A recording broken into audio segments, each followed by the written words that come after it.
Donc bonjour, nous Bonjour. sommes le 14 janvier 2021 et alors nous allons faire une vidéo très intéressante sur un des sujets les plus complexes qui existent, le commentaire de l'Apocalypse, en cherchant à savoir si ce texte-là dit quelque chose de notre actualité. Alors nous sommes en pleine période de Covid, donc certains y ont vu véritablement la venue de quelque chose comme cela.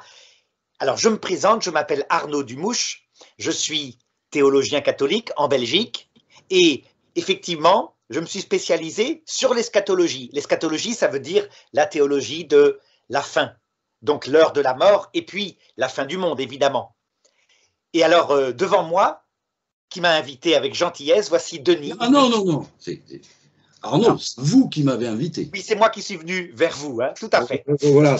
Donc Denis, je vous laisse vous présenter. Voilà. Alors, moi, en fait, je suis juste je dirais presque en rigoler, un passager clandestin de l'Église catholique, un théologien de comptoir, puisque j'ai été longtemps à travailler dans des bars, dans des restaurants, etc. Donc, théologien de comptoir, j'ai aucun diplôme.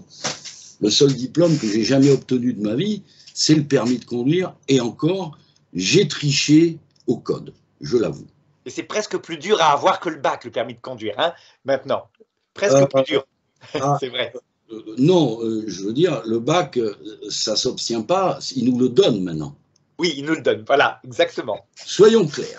Soyons clairs. Soyons clairs. Donc, bon, moi, j'ai aucun diplôme, juste une curiosité, on va dire, travailler longtemps, voilà. Par rapport, alors il y a beaucoup de gens qui font des images, alors lui il est ceci, cela. J'évite dans le sujet de l'Apocalypse de rentrer dans les différentes factions catholiques, je l'évite avec soin, bien que je les ai tous connus. On peut commencer si ça vous intéresse. Oui, et alors justement, est-ce que vous pouvez d'abord, en premier, nous donner votre façon de lire l'Apocalypse, qui est une façon tout à fait spéciale? Ça veut dire que vous cherchez à montrer l'actualité de l'Apocalypse, n'est-ce pas? C'est un peu ça. Attention, je me permets de relever des coïncidences. J'appellerai, en fait, c'est le catalogue des coïncidences. Voilà.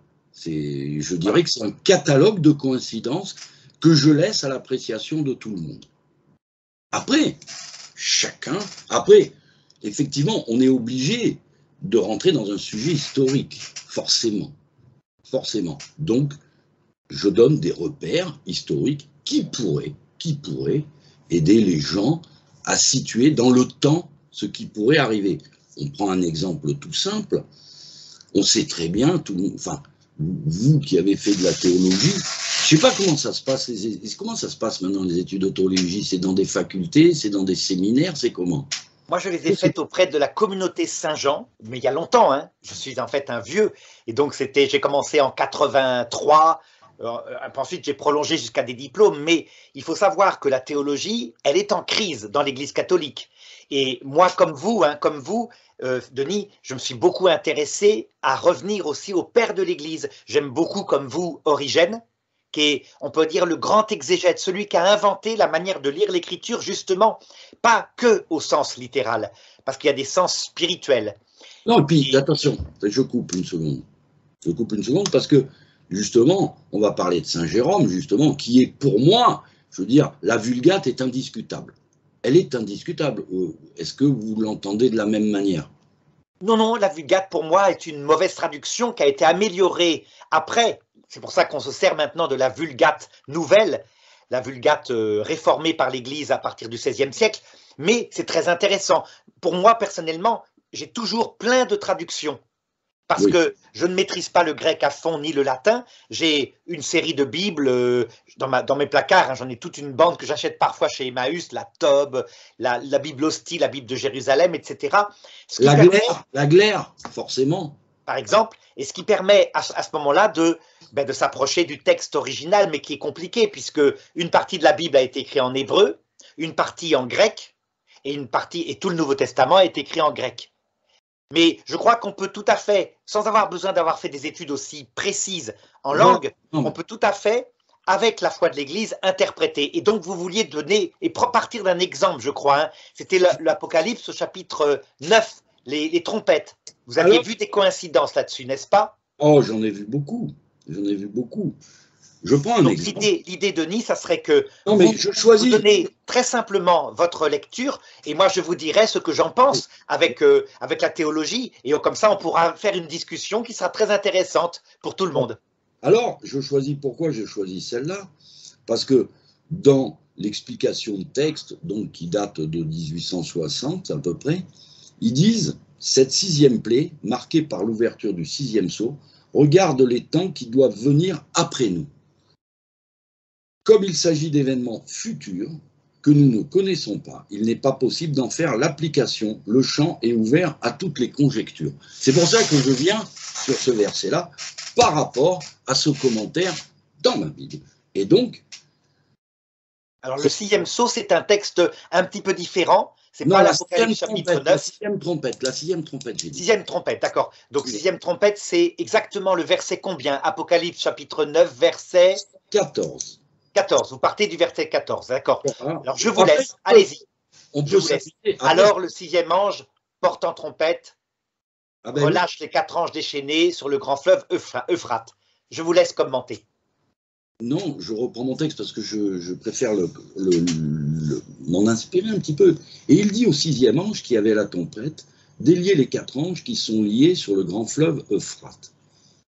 Alors, moi, je dirais une observation curieuse, c'est que les 4 anges qui sont au bord du fleuve Euphrate, on peut supposer également que sont les anges des pays, comme il y a l'ange du Portugal, l'ange de la France, qui est courant, et on se retrouve à une époque aujourd'hui où il y a 4 pays qui gouvernent le grand fleuve Euphrate.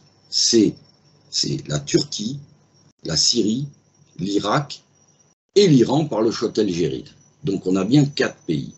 On peut supposer éventuellement qu'il parle d'un temps où il y aura 4 pays qui gouvernent le fleuve Euphrate. Je vous laisse à votre interprétation.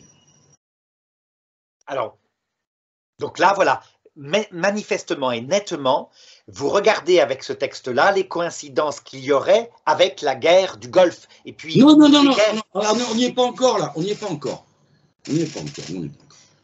Qui sont ces 4 anges? Vous voulez que je vous donne mon interprétation tout de suite ou est-ce que vous voulez continuer? Parce qu'on va là. En fait, c'est Saint Jérôme. Saint Jérôme disait chaque mot de l'Apocalypse peut être un sujet.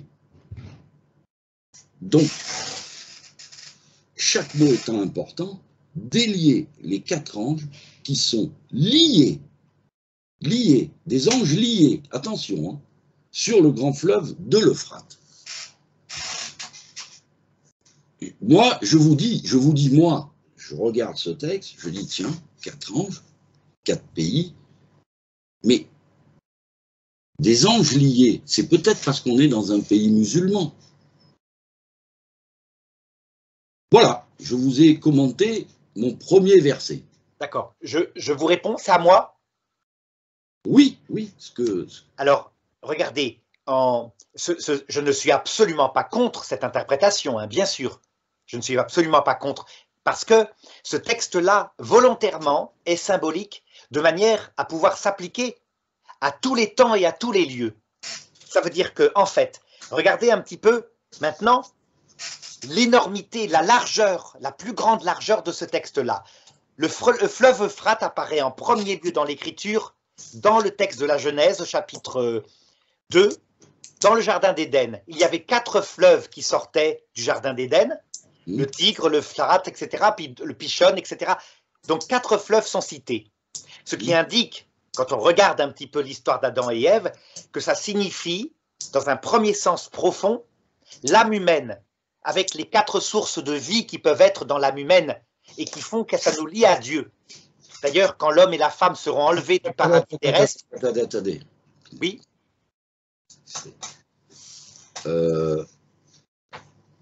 Moi, je veux bien, je connais les 4 fleuves de la Genèse, etc. Mais là, je parlais des 4 anges qui sont liés sur le fleuve Euphrate. Oui, je vais y arriver. Ouais, mais ça faisait un peu long quand même. Je trouvais ça un peu long. Mais vas-y. Laissez-moi aller jusqu'au bout. Oui, en fait, pour simplifier, alors d'accord. Voilà. Quand, par exemple, vous avez pris un texte comme quoi ce chapitre 6 ou la sixième sceau ou la 6e trompette serait pour l'avenir, eh bien, habituellement, on répond non, elle est valable à toutes les générations. Ce texte entier, par exemple, aurait pu être lu par quelqu'un qui a vécu la Seconde Guerre mondiale. Non pas en prenant l'Euphrate comme étant le lieu physique de l'Euphrate, mais selon plusieurs sens qui sont premièrement les épreuves qu'on a dans notre âme par lesquelles Dieu va nous mener à la vie éternelle. Attendez, excusez-moi. Ça, c'est un sens qui est votre interprétation ou c'est un sens que vous avez relevé chez un docteur, un exégète, quelque chose, ou c'est le sens que vous donnez?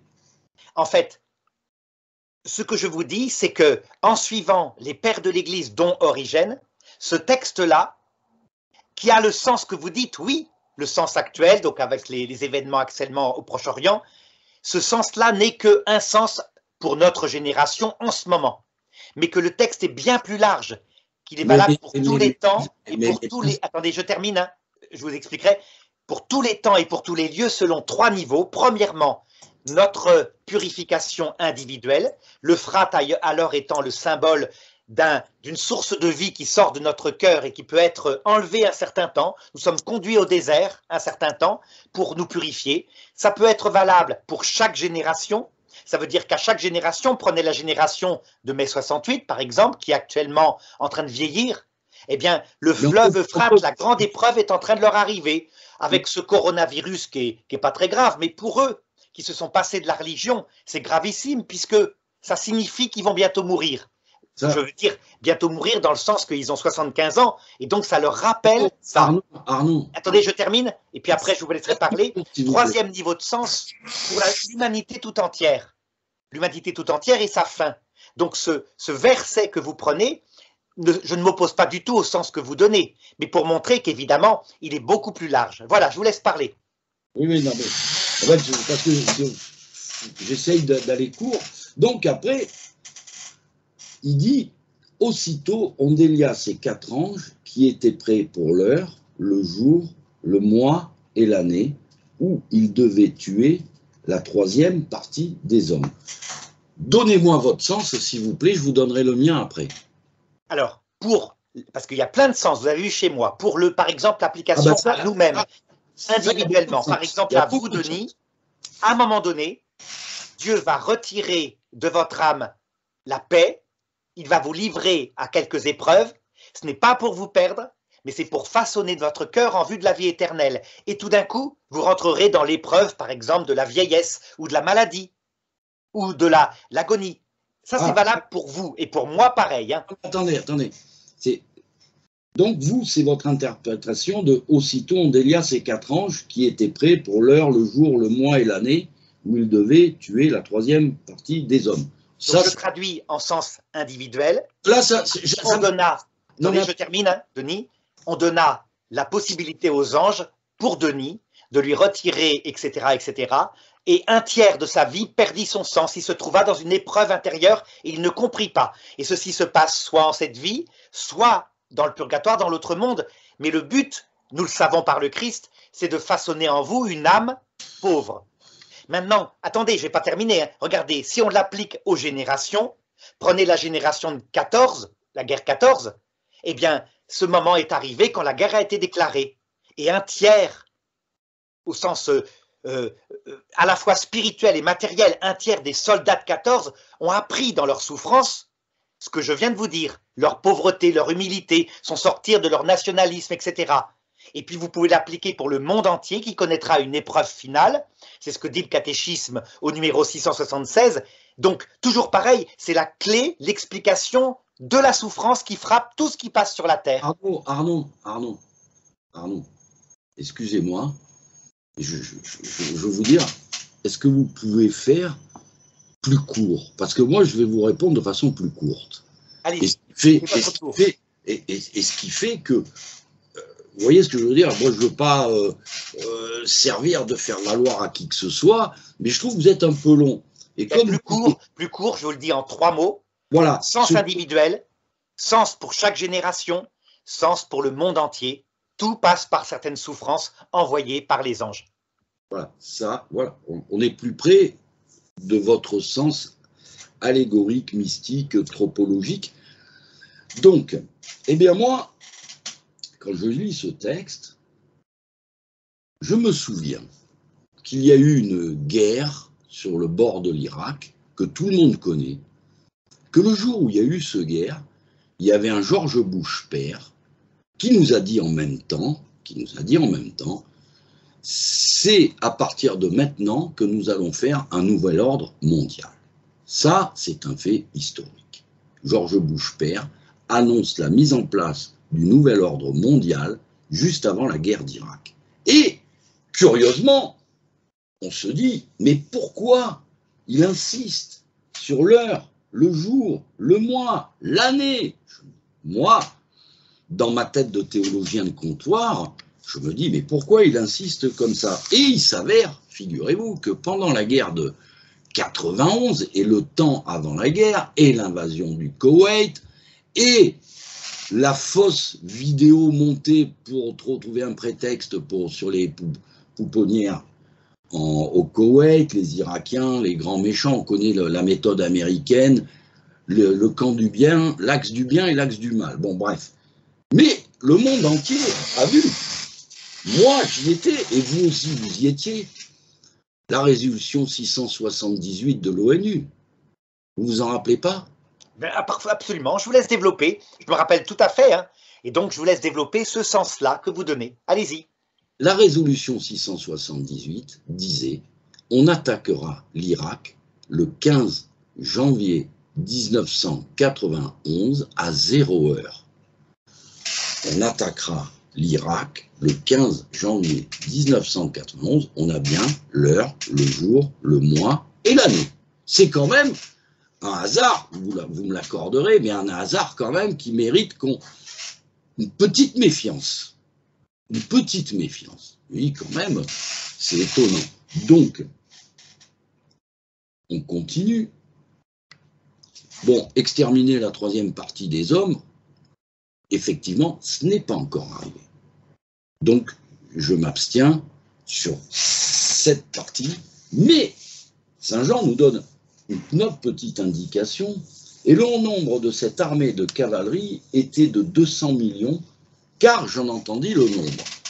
Or, alors c'est 2 myriades, si vous voulez, ça dépend de la traduction que vous voulez, mais on est tous d'accord, c'est 200 millions. Vous êtes d'accord sur les 200 millions? Oui, tout à fait, c'est bien marqué, ici 200 millions. Bon, 200 millions, parce que ça aurait pu être 2 myriades, ce qui revenait au même. Mais en quel temps dans l'histoire de l'humanité, une armée de 200 millions aurait pu être mise sur pied? Alors, littéralement qu'aujourd'hui. Littéralement qu'aujourd'hui. Alors maintenant, je vous laisse expliquer les 200 millions de guerriers de l'Euphrate. Alors, au sens littéral que vous prenez, matériel, ça n'est jamais arrivé. Par contre, aujourd'hui, ce nombre est plausible. De moins en moins. De plus en plus, ce sont des armées qui sont... Par contre, si vous aviez regardé la Seconde Guerre mondiale et la Première Guerre mondiale, où il y avait une mobilisation générale, là oui. Alors on pourrait imaginer la guerre avec la Chine. Si la Chine levait 200 millions d'hommes, on dirait non. D'abord, ce ne seraient pas des cavaliers, ce seraient plutôt des chars ou maintenant des avions, des drones. Eh bien, ça tombe bien parce qu'un petit peu plus loin, Saint Jean va nous décrire le matériel de guerre. Mais si, attendez, je reprends, hein. Si on prend 200 millions de cavaliers, ce n'est jamais arrivé.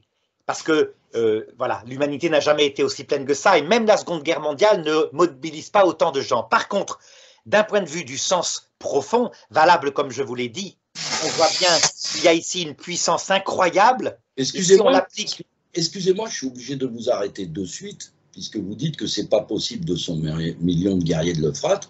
Je pense, moi, personnellement, que s'il y avait un djihad qui était lancé par les pays musulmans, ils trouveraient 200 millions de personnes prêtes pour le djihad. l'islam peut lever 200 millions d'hommes pour un djihad, un grand djihad. Voilà. Peut-être. Et donc ça, moi je reste ouvert au sens. Je reste ouvert au sens matériel. Hein, comme je vous l'ai dit. Non, mais je coupe. Parce que comme il y avait un sens de réfutation sur le nombre d'hommes, je rappelais quand même que le djihad, c'est quand même quelque chose de particulier.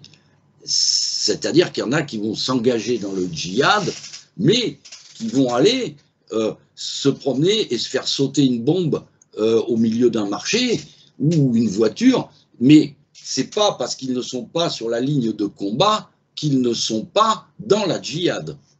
Soyons clairs. Donc 200 millions de guerriers sur une djihad, c'est plausible aujourd'hui. Ça ne l'était certainement pas pour la Première et la Deuxième Guerre mondiale. S'il y avait 200 millions de personnes qui se faisaient sauter dans des marchés. Non, 200 millions. Le djihad, c'est-à-dire quand on rentre en guerre sainte, pour un musulman, on peut rester chez soi, mais on doit à tout moment tuer l'infidèle. Bon, en tout cas, je vous ai dit… C'est comme ça l'islam. Je ne m'oppose pas à ce sens matériel, mais je vous dirais, encore une fois, là, puisque ce texte… Attendez, c'est à moi maintenant? Oui. Puisque ce texte est valable, les pères de l'Église le montrent pour toutes les époques, pour tous les temps, pour tous les lieux, 200 millions de cavaliers signifie une épreuve finale extrêmement puissante, comme jamais on en a vu. Et dans notre vie, c'est vrai, à un moment donné, elle devra arriver. L'explication théologique, c'est que nous devons mourir à nous-mêmes pour entrer dans l'autre monde. Et donc, à un moment donné, nous sommes confrontés, comme disait Jésus, si le grain de blé tombé en terre ne meurt pas, il reste seul, à quelque chose qui psychologiquement est ressenti comme jamais vécu. Pour le comprendre, appliqué aux individus, par exemple, quand vous commencerez, mettons, à avoir, je ne sais pas, à être mis en EHPAD, en maison de retraite, et que les infirmières commenceront à vous tutoyer, etc., ça sera une épreuve jamais vue, vous serez séparés de votre maison, etc. Et on se dit, mais pourquoi? Eh bien, en fait, nous le savons, c'est révélé par Jésus-Christ pour façonner notre cœur en vue de la vie éternelle. Ça, c'est l'un des sens, c'est le sens individuel, et je vous ai dit, il reste valable. Par exemple, attendez, je termine. Dans votre sens figuratif, je trouve qu'on s'éloigne prodigieusement des bords de l'Euphrate et d'une guerre. On ne s'éloigne pas vraiment, puisque l'Euphrate est le symbole de la vie jaillissante du cœur de l'homme dans le paradis terrestre, au début de la Bible. Et donc, évidemment, le sens est bien plus profond que le fleuve matériel Euphrate. C'est le lieu de l'Éden, l'Euphrate. La Tigre et l'Euphrate, c'est là où étaient Adam et Ève. Et donc, on est bien dans un sens biblique. Et vous voyez, immensément plus profond qu'une simple… Attendez, je termine. Hein, qu'une simple guerre qui, d'ailleurs, est passée maintenant à autre chose. Probablement que le danger futur, c'est déjà peut-être la Chine. Bon. Alors, nous allons rester au bord de l'Euphrate, tranquillement, et on va se dire, on va aller plus loin encore, on va se dire, est-ce que, je pousse un peu mon livre, je mets un peu d'ordre, parce que je voulais noter des fois, parce qu'il y a des choses que vous pourriez dire, mais à laquelle je répondrai, parce que avant de répondre, moi, j'arrive pas à répondre aussi vite que vous. Hein. Là, donc moi, il faut que je réfléchisse après. Hein. Mais je reste toujours sur les bords de l'Euphrate, mais avant tout, il faut fixer un temps, puisque l'important dans mon exégèse, je vais dire, dans mon humble exégèse, c'est la notion de temps. Ces choses, la fin du temps des nations, selon saint Luc. Parce que moi, je veux fixer le temps. Alors, on va fixer le temps. Et on va retourner au bord de l'Euphrate. Le Christ nous dit bien que le temps des nations se terminera quand les Juifs retrouveront le parvis de Jérusalem. On est bien d'accord? Alors, je peux commenter là? Oui. Justement, sur ce point, Luc chapitre 21, verset 24. Jérusalem sera… Donc, ils tomberont sous le tranchant du glaive, ils seront amenés captifs dans toutes les nations, et Jérusalem sera foulée aux pieds jusqu'à ce que soit terminé le temps des nations. Le pape Jean-Paul II le montre bien dans le commentaire un mercredi. Il le dit, pour le peuple juif, quelque chose de fabuleux dans les prophéties, c'est que là, justement, pour eux, tout se réalise dans la chair. Ça veut dire selon le sens que vous avez donné, matériellement. Par exemple, quand Jésus dit, vous voyez ce temple, il n'en restera pas pierre sur pierre, ça a eu lieu en 70 après Jésus-Christ. Puis quand il dit, ça tombe bien que vous dites ça. C'est intéressant parce qu'on va se retrouver dans le calcul des temps. Et il faut savoir que le Christ dit, cette génération ne passera pas avant la destruction du temple. Et le temple... Non, il ne dit pas ça. Il dit, cette génération ne passera pas avant que tout ne soit arrivé, y compris le retour du Christ dans sa gloire. Regardez bien le texte en Matthieu 24. Et le retour du Fils de l'homme sera comme l'éclair de l'Orient à l'Occident. Oui, y compris la destruction du temple. Y compris la destruction du temple. Et c'est là, justement... Qui est arrivé en 70. Oui. 70. Et vous avez constaté que le retour du Christ n'est pas arrivé en 70. Ah ben non, ben bien sûr. Eh ben, je vais vous donner l'explication. Ah non, mais lui, le Christ, je pense qu'il... Enfin, à mon humble avis, selon les Écritures, quand il parle de la destruction du temple, je dis simplement, je note encore une coïncidence, elle arrive 70 ans après la naissance du Christ. Alors, regardez, je vais vous donner maintenant, parce que sinon on part dans tous les sens. J'aime bien partir dans tous les sens. Mais justement, je suis un théologien de victoire, moi. L'explication de ce texte-là avec la même exégèse. Donc, quand Jésus montre le temple de Jérusalem, il n'en restera pas pierre sur pierre. Il y a donc un sens littéral, celui que vous donnez, qui est tout à fait valable, et qui pour le peuple juif est vraiment valable. Ça veut dire que tout leur arrive matériellement. Par exemple, un tiers, vous parlez d'un tiers des eaux qui seront détruites dans le texte de l'Apocalypse. Bien, pendant la Seconde Guerre mondiale, un tiers des Juifs est mort. Pendant la destruction du temple de Jérusalem, la guerre contre les Romains, un tiers des Juifs est mort. Il y a eu, dit Flavius Joseph, 1 100 000 morts, donc un tiers du peuple juif. Ça arrive matériellement. Mais attendez, je termine parce que sinon, il faut que j'aille jusqu'au bout du raisonnement. Et après, je vous laisserai parler longuement comme vous le voulez. Donc regardez, quand Jésus, dans Matthieu 24, vraiment, il met en même temps son retour dans la gloire, et que certains ont dit, ben voyez, ça ne s'est pas réalisé. Je réponds, mais si, ça s'est réalisé. Parce que le temple, encore une fois, c'est vrai, c'est le temple matériel, mais c'est aussi notre corps, mais c'est aussi une génération, c'est aussi le monde entier, c'est aussi le corps du Christ. Et donc, tous les gens qui ont entendu cette parole-là ont vu le retour du Christ à l'heure de leur mort individuelle, qui est arrivé dans la génération. Ils sont morts 40 ans plus tard, quoi, en gros. Bon. Ensuite, la génération totale qui a entendu ce discours-là sont mortes un par un, et donc, disons, en 110 après Jésus-Christ, tous avaient vu le retour du Christ. Deuxième sens, c'est donc le sens appliqué aux générations. Et si on l'applique au monde entier, eh bien, le catéchisme de l'Église catholique dit bien, au numéro 675, il y aura une épreuve finale de l'Église, du monde entier, viendra l'Antéchrist et ensuite le retour du Christ. Donc, vous voyez, ce texte-là, le texte sur la destruction du temple, a déjà 4 sens, dont un qui, effectivement, est à prendre au sens littéral, et c'est pour ça que je vous ai dit, je ne rejette pas votre interprétation avec le Tigre, l'Euphrate, la guerre d'Irak, etc. Alors, simplement, ce n'est pas la seule. On va sur la destruction du temple, puisque vous aviez parlé des Juifs, le tiers, la Deuxième Guerre mondiale, etc. Sujet à polémique, on ne va pas l'aborder. Non, pas polémique, non. Oh, 6 millions de morts. 6 millions de morts, c'est incroyable. Il y a 18 millions de juifs sur la Terre à cette époque-là. C'est factuel. On a vraiment un tiers des juifs qui sont morts, mais ce n'est pas la première fois. Tout leur arrive comme ça matériellement. Attendez. Je recoupe, je m'arrête sur ce tiers-là, puisque du temps, dans le maximum de l'expansion du régime hitlérien, il n'y a jamais eu plus de 6 millions de juifs sous sa main. Maximilien, il a eu largement 6 millions de juifs sous sa main, bien plus. On peut même dire que l'Église catholique en a sauvé par la technique du pape Pie XII, où les enfants juifs étaient réfugiés dans des familles. Et donc il a eu à peu près 10 millions de juifs sous sa main, et on peut dire qu'il a survécu à peu près 4 millions de juifs européens, qui d'ailleurs sont allés en Israël très souvent. Donc, mais ça, c'est un autre problème. Regardez simplement, le sens matériel, je ne m'y opposais pas. Donc, quand vous dites, avec votre interprétation qui est littérale, matérielle, je dis avec d'autres, oui, pour Israël, ça arrive matériellement, de même qu'ils sont retournés dans leur terre en 48, c'était annoncé par Jésus. Un petit peu, on va s'y arrêter, au sens, il faut bien connaître, parce que les gens, il faut bien fixer l'histoire. Après, je pense qu'il faut, par exemple, on a parlé du siège de Jérusalem, puisqu'on veut un sens allégorique, il y a une autre particularité qui s'est passée à la prise de Jérusalem. On se souviendra que le Christ a été vendu pour le champ du potier à Seldama, 30 deniers. C'est bien ça? Oui. Oui.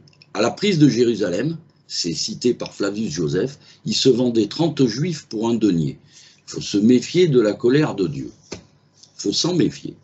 Je ne suis pas sûr que ce soit la colère de Dieu au sens littéral, puisque les Juifs qui ont été vendus comme ça 40 ans plus tard ne sont pas les responsables de la mort de Jésus.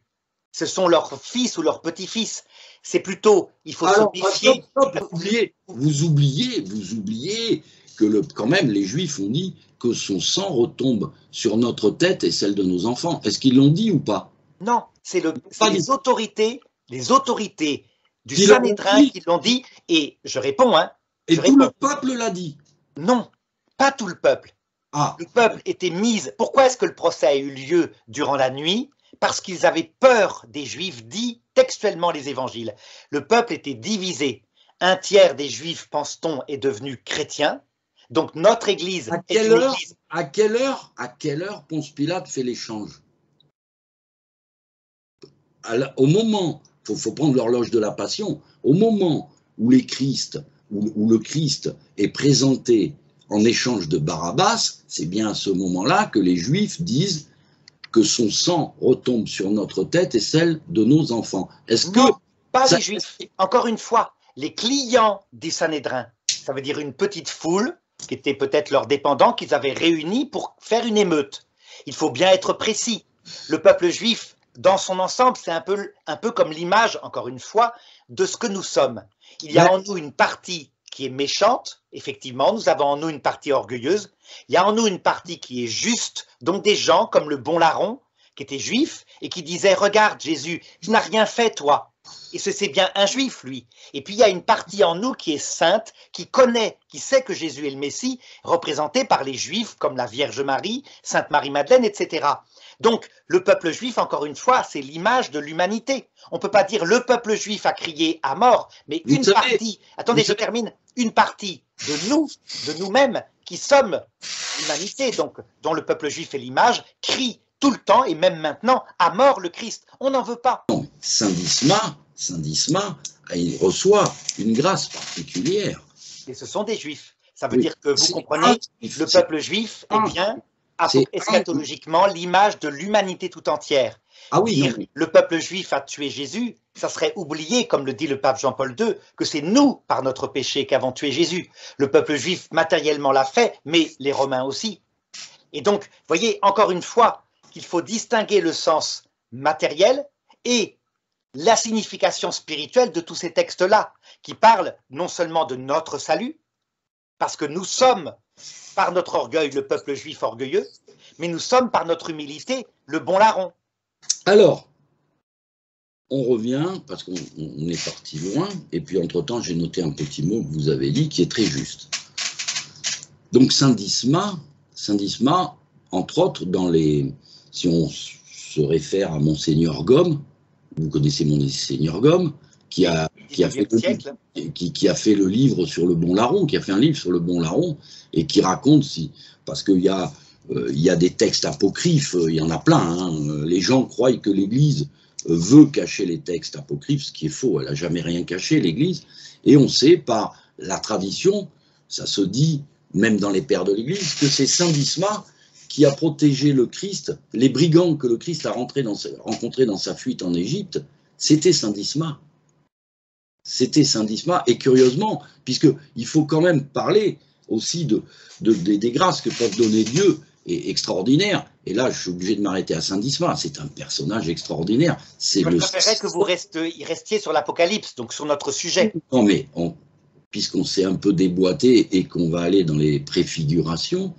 Donc, et il était du côté droit. Mel Gibson s'est trompé, il l'a mis à gauche. Le bon larron était à droite. Et à ce moment-là, il avait en plus, c'était à la 5e heure, il avait l'ombre du Christ sur sa croix. C'est merveilleux comme histoire. Je pense qu'elle méritait un petit point d'arrêt. Donc il n'y a que Saint Dismas, oui, il est juif, Saint Dismas. Enfin, selon la tradition, hein, parce qu'on n'a pas beaucoup de choses, il est juif, mais c'est le seul. Voilà. Donc, on a la capture de Jérusalem, mais je voulais revenir, puisqu'au départ, on part de Saint-Luc, le temps des nations.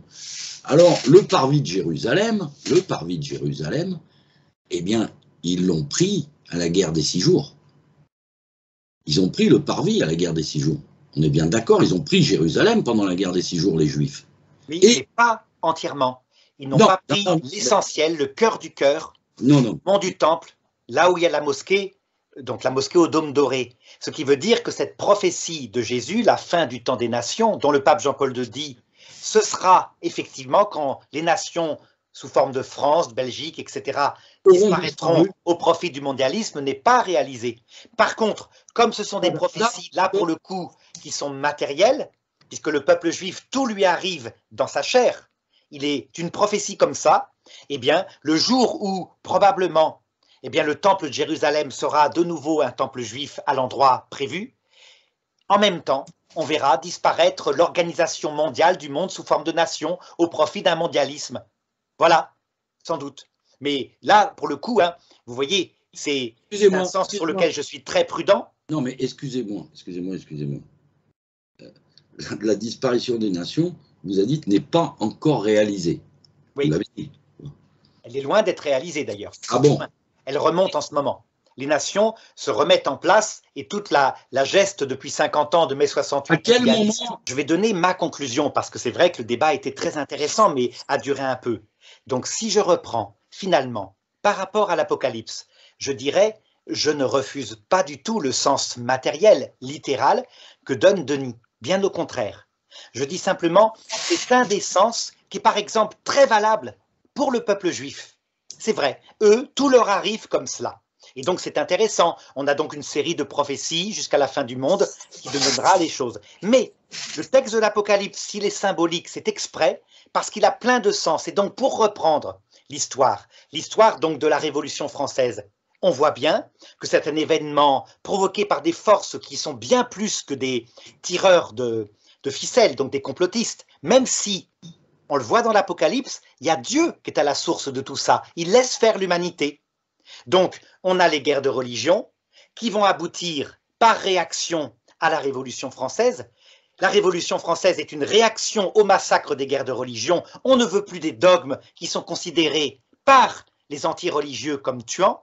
Et de même façon, mai 68 est une réaction aux violences des 2 guerres mondiales. Donc, qu'est-ce qui se passe? L'Apocalypse le décrit. On a l'humanité qui est un peu comme un arbre, secoué par une tempête. Des tas de forces invisibles y agissent, mais aussi notre propre bêtise, nos propres péchés. Et qu'est-ce que dit l'Apocalypse dans le chapitre en question, 9, que vous avez cité, avec le 6e sceau? Que tout cela, c'est en vue de sauver le maximum de pécheurs. Parce qu'on récolte par ces malheurs les conséquences immanentes de ces péchés. Et donc, on peut se repentir. De cette façon-là, on a donc un livre de l'espérance. Est-ce que vous avez raison maintenant d'appliquer ce texte-là au Tigre, à l'Euphrate, à la guerre d'Irak? Je réponds oui, oui, mais à condition que ce ne soit pas le seul sens. Sinon, tout ce que je vous ai dit sur la fin de notre bonheur terrestre quand Dieu nous envoie l'épreuve, avec l'Euphrate qui se tarit en nous, sur la fin des générations, sur la fin du monde, on ne le comprend plus. Tandis que si on garde les 4 sens que j'indique, alors votre sens prend sa place logique. Voilà, je vous laisse conclure. À vous. On est bien d'accord, in fine, c'est d'aller au ciel.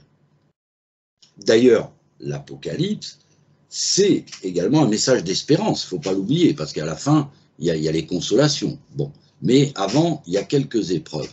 Ces simples 2 versets, simplement, sont littéralement applicables à ce qu'on a vu, aux événements récents qu'on a vus en Irak.